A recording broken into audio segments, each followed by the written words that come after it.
Está con nosotros el director de la carrera de literatura de la Universidad Diego Portales, el señor Álvaro Izama. Hola, Álvaro, ¿qué tal? Una notable voz radial, además. Buenos días. Qué bueno tenerte por acá. Gracias.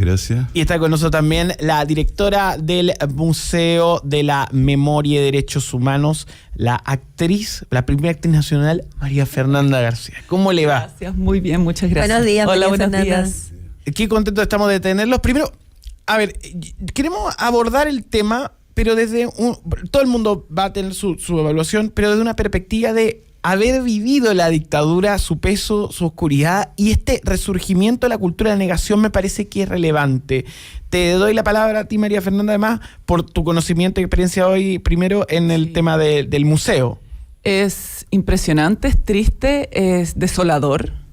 Pensar, y además que Luis Silva tampoco es tan joven. Él vivió sus años, bueno, de un niño seguramente en una burbuja que no se enteraban de lo que estaba pasando en el país, pero tiene ya los años suficientes como para hacer el diagnóstico de lo que significa una dictadura y además saber todas las atrocidades que hizo el dictador Pinochet, que además de ser de un dictador es un tremendo ladrón y una persona absolutamente corrupta que hizo con el Estado, más que ordenar el Estado, entregó las empresas públicas, luego a privados, y que nos tiene hoy en día en una posición social y económica, política, que no hemos avanzado en ello. Entonces me sorprende y no me sorprende, porque finalmente los republicanos tienen esa visión. Fue bien enfático el presidente Boric en negar todas las palabras de Luis Silva, y lo hizo a través de Twitter, algo que se ha comentado por harto tiempo que no es la mejor forma para comunicar por parte del presidente, pero esta vez parece que lo hizo bien. ¿Cómo lo viste tú, Álvaro? O sea, lo que dijo el pastor Silva. O la respuesta del presidente. O sea, lo que dijo el pastor Silva. O sea, a ver, primero lo que diga un numerario del Opus Dei, del Partido Republicano, a Christian Barkien.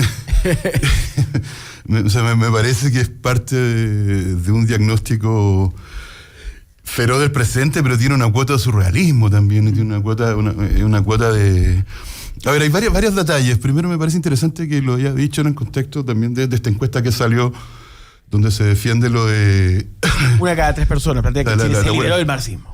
Claro, esa encuesta, por otro lado, sale al lado justamente del ataque del pastor Soto a las diputadas fuera del Congreso. Todo junto. Sale justo afuera, al lado de la encuesta, o sea, de la cuenta pública. O sea, yo creo que es una cuestión que no podemos dejar de mirar más allá, más acá, del contexto. Ahora, es impresentable, creo que hay una fantasía, y que una fantasía similar un poco a la que está teniendo, lo que pueden tener en el caso argentino con cierta ultraderecha fanática de Milei, que está tratando de volver a Menem, o sea, lo que piensan en Menem como una suerte de espacio adánico. Yo creo que lo que hay una fantasía, un orden, hay o sea, no sé, el otro día veía en un programa constituyente, sobre el tema constituyente, a varias dirigentes de varios partidos de derecha, y era un poco como lo mismo, o sea, como, ¿cuál es la influencia de Jaime Guzmán en nuestra vida? Una cosa así como, o sea, y era como terrible porque había un representante de la UDI que trataba de que la representante del Partido Republicano como que la tomara en cuenta.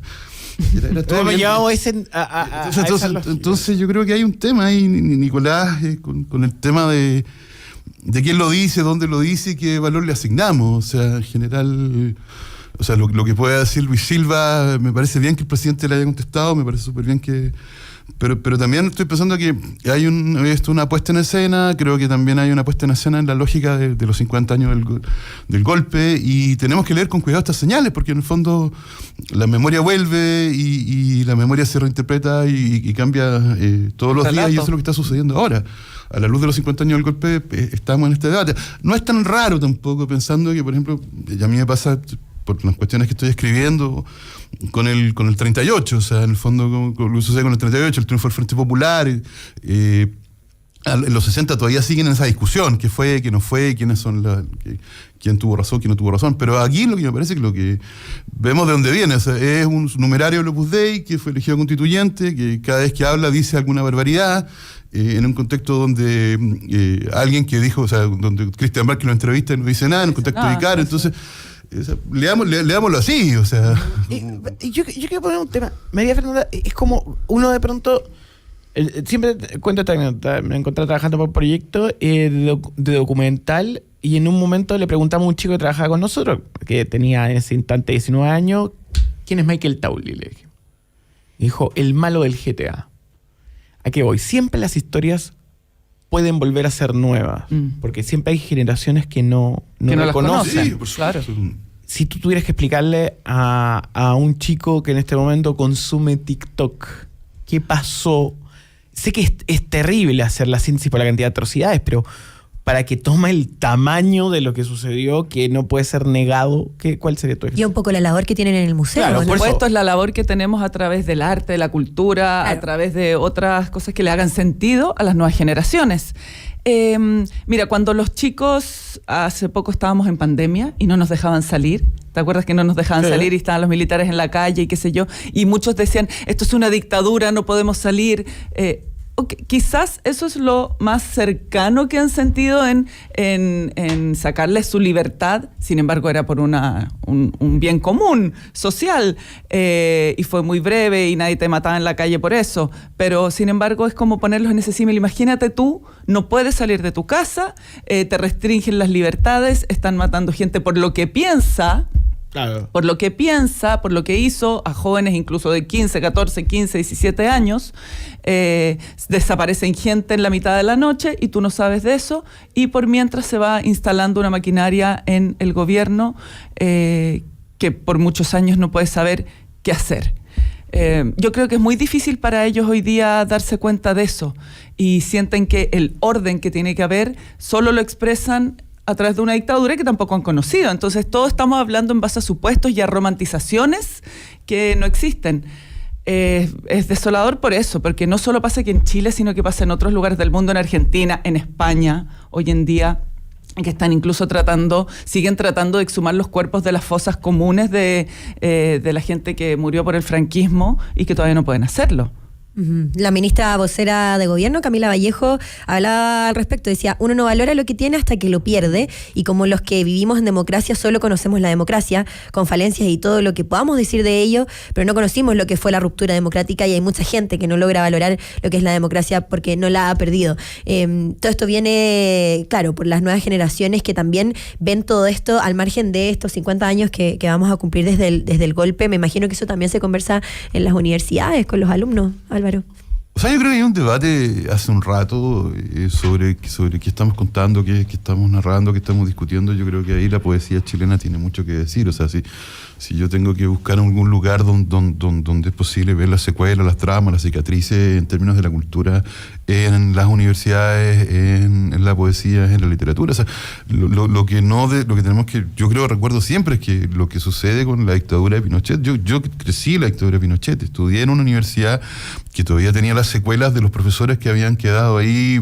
producto de la dictadura, que eran profesores que, muchos de ellos que habían quedado ahí impuestos porque los que estaban originales, los dueños de las cátedras habían salido al exilio, habían sido detenidos, y esos puestos se instalaron ahí. Entonces, mi lectura es que en el fondo la romantización es por supuesto a posteriori y es del presente, pero el espacio del debate está ahí. O sea, basta leer a Raúl Zurita, basta leer a Parra, basta leer a Enrique Lin, basta leer a Diamel Altit, basta leer a buena parte de los escritores que existen en el presente y ver cómo trabajan y se relacionan con el lenguaje, para que ver que ese lenguaje, ver que sus poemas, ver que esas canciones, ver que esas obras son justamente los espacios donde vemos esa fractura, donde vemos ese trauma, donde vemos esas heridas. No lo estoy diciendo en términos como solamente teóricos, me parece que tiene que ver con el presente. O sea, me parece que tiene que ver con el presente, porque en el fondo en ese lugar, desde ese lugar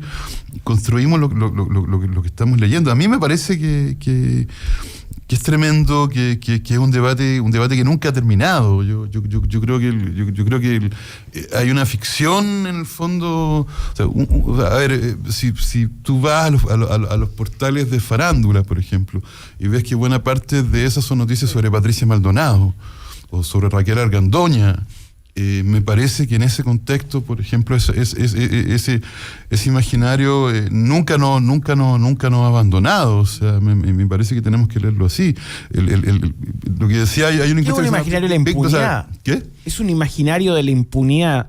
Es un imaginario de Como impunidad y un imaginario, claro, que en el fondo se ampara en que se pueden decir las peores barbaridades en aras de una suerte de libertad, cuando esa libertad en el fondo es en realidad una falacia. Pero Claro, porque eliminar al otro. Claro. Pero no es solo en la farándula, también durante estos todos. años ha sido, quizá, a quien lo escuchaba ayer, uno de los errores era el haber validado los discursos en democracia de las mismas personas que participaron en la dictadura activamente y que siguieron en nuestra vida democrática, también participando con voz, voto y un discurso que se mantuvo y que no supimos de alguna forma acallar, no sé si acallar, pero debatir realmente. Fue parte de las tranzas que hubo que hacer en la democracia. O sea, yo creo La por transición, eso, y no se condenó eso abiertamente, no tenemos leyes de memoria como si existen en otros lugares del mundo. O sea, yo creo que por eso los 90 leíamos a Pedro Lemebel y no a Enrique Lafourcade. O sea, yo creo que por eso volvemos a autores como Pedro Lemebel, que escribieron de eso. O sea, tenemos que recordar que Pinochet estuvo en el poder hasta el año 98 como una figura, una sombra tutelar, o sea, hasta lo que tuvieron en Londres, y que fue senador designado, y que buena parte estoy pensando, tengo una imagen grabada de Andrés Saldívar recibiéndolo como al cual había exiliado, si no me equivoco. Estoy siguiendo ahí el libro de Cavallo de la historia oculta del régimen militar, donde básicamente se habla del exilio, si no me equivoco, de Saldívar, o que un tiempo que pasa fuera y lo reciben casi como si fuera un viejo amigo. Entonces, Sí, a mí me parece María Fernanda. Una cosa de loco. No, una locura. O sea, claro, o sea, uno no puede Era enojarse. una convivencia pacífica, quizás fue en ese minuto, no sé, pero es muy dicotómico de todas Sí, maneras. sí, sí. Claro, o sea, lo que usted plantea es que también hay cierta culpa de los procesos de transición en esta instalación cultural de impunidad y negacionismo que hoy está cobrando. O sea, y ahí la medida de lo posible. Es como Claro. es una gran sombra. Claro, no, y además, en el fondo, yo creo que en el fondo, a mí viendo esto, uno se da cuenta, en el fondo, que cuestiones como el informe Vale, con el informe Rettig, que no puedo hablar del Valex, pero sí uno, cuando piensa en el informe Rettig sí funciona como una suerte de verdad oficial. O sea, y tendremos que leerlo como un relato oficial. Entonces, a mí me llama, una cosa que me llama poderosamente la atención, es justamente ¿dónde están desde el gobierno justamente la lógica de decir que tenemos que volver a esos lugares, tenemos que volver a pirar lo que está relatado en el informe Rettig, lo que está relatado en el informe Valek, lo que está relatado en un espacio como el chileno, y no lo digo en términos solamente políticos, lo digo en términos como humanos, en términos culturales, donde tenemos un espacio de desaparecidos, pero tenemos un porcentaje mucho mayor de torturados. Que están ahí. Que conviven con los torturadores, conviven con quienes estuvieron, se lo han encontrado en la calle. O sea, como que... Y eso se hace cargo de la literatura. Y también María Fernanda, en estos últimos minutitos, me imagino que ya están con mucho trabajo para esta conmemoración de los 50 años, en que están en el Museo de la Memoria. Bueno, la misión del Museo de la Memoria es conservar la memoria histórica y salir también de las fronteras del museo. Este es un museo de vocación nacional, ojalá internacional. Estamos saliendo con muchas actividades, colecciones y exposiciones fuera de Santiago y en otras regiones que son muy bienvenidas en universidades, en municipalidades y también en centros culturales. Tenemos una gran y nutrida parrilla de exposiciones, obras de teatro, ciclos, conversatorios, podcast. También estamos guionizando podcast precisamente para sacar las historias no conocidas o unas emblemáticas y que puedan ser escuchadas por distintas generaciones, que eso es muy importante. ¿Cómo llegamos? O sea, yo sé, Lemebel, hay grandes escritores, pero los chicos hoy en día los leen, los escriben. O sea, yo creo que ni siquiera los conocen y es terrible, es parte de la cultura también que hemos construido nosotros como personas ya un poco mayores. Estamos con una nutrida cartelera para que se acerquen, para que vean a través del Museo de la Memoria. Mala Memoria, que es un programa también con Balmaceda que habla a través de la danza, cómo tú danzas, los archivos que hay en el museo. O sea, desde distintos ámbitos de las artes, de la cultura, del pensamiento, de la reflexión, porque el Museo de la Memoria es un espacio de reflexión, es el espacio de debate y ahí debieran darse todas estas discusiones. Totalmente, lo revisamos en la página web entonces, todos los supuesto. detalles. Perfecto. Doctor Bizama, Amigo. eternamente agradecido de su presencia. Gran María Fernanda. Gracias. Para nosotros es un placer haberlos tenido hoy y poder permitirnos pensar, que es lo único que nos queda. El negacionismo. Cuando quieran. Yo quería recomendar un libro de Germán Marín que se llama El Palacio de la Risa, que es la historia de la Casa Villa Grimaldi. Desde que la casa la fundaron como una vieja mansión y terminó siendo un centro de tortura. Si pensamos en una novela que puede contar la historia de Chile, que puede ser iluminadora en este presente, esa novela de Marín, que es sobre un hombre exiliado a cierta edad que vuelve y recuerda lo que sucede en la casa desde la década del 50 al 40 hasta que se transforma en un centro de tortura.